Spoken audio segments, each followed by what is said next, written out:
Suffering and evil constitute the greatest problem that any of us have when facing these questions. And one can understand the reaction of many people when they observe cruelty, violence, suffering, evil, and say, well, I can't possibly believe in a God.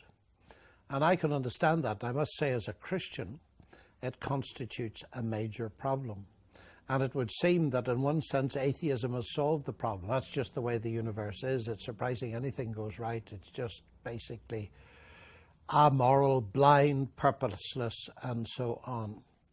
Well, yes, there is a sense in which atheism does solve the intellectual problem. But we have to notice that it doesn't take away the suffering. That's the first thing.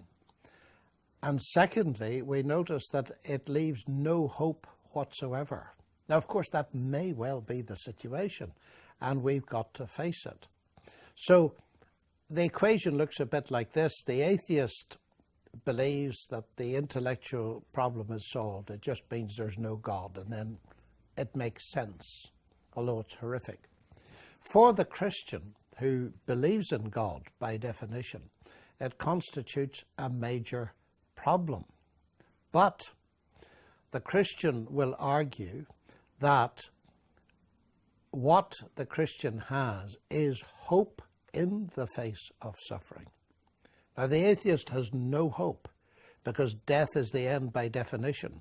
So there's no hope of compensation, there's no hope of justice, there's no hope of anything to balance out the suffering that people have experienced. But the Christian does believe that such a hope exists.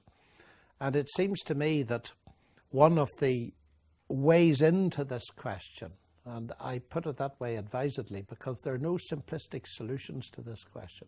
One of the ways into it is to look at what the New Testament tells us about the nature of God. And if the Christian story is true, and I believe it to be true, Jesus Christ was God incarnate. And we all know, of course, that he was crucified.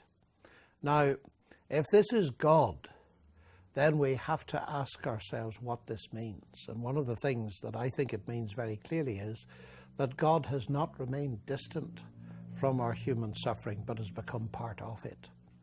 In other words, the question then boils down to, do we have enough reason to trust God when suffering looms large or evil is there and so on? Is there enough evidence to trust God with it?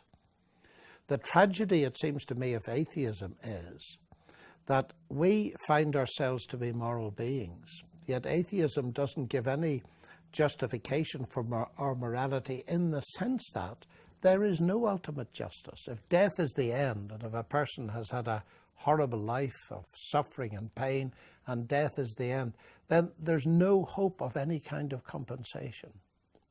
Whereas, as a Christian, I believe that God is a God of love, and therefore there is to be ultimate justice. And that is going to be guaranteed by the fact that life exists after death, and there is to be a judgment where God will sort everything out perfectly fairly. And therefore, as a God of love, I believe that there will be real compensation for the sufferings that have been innocently endured. So, to sum this up, atheism appears to solve the problem, but it doesn't. It leaves the suffering. And it could be argued that it makes it worse, because now there's no hope. Very often human experience tells us that when we're in a situation where there is suffering and pain to be endured, if there's hope to be placed alongside it, it gives us some help to endure and face it. But if you remove all hope, as atheism does, then you have a very bleak universe indeed. Now, of course, the atheist will say, well, the universe is just like that, it's bleak.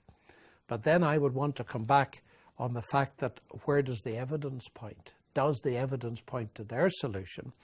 Or is there sufficient evidence, as I believe there is, to come to the conclusion that Jesus Christ really is God, and that therefore his suffering on the cross in a very real way opens the door to profound answers to this question?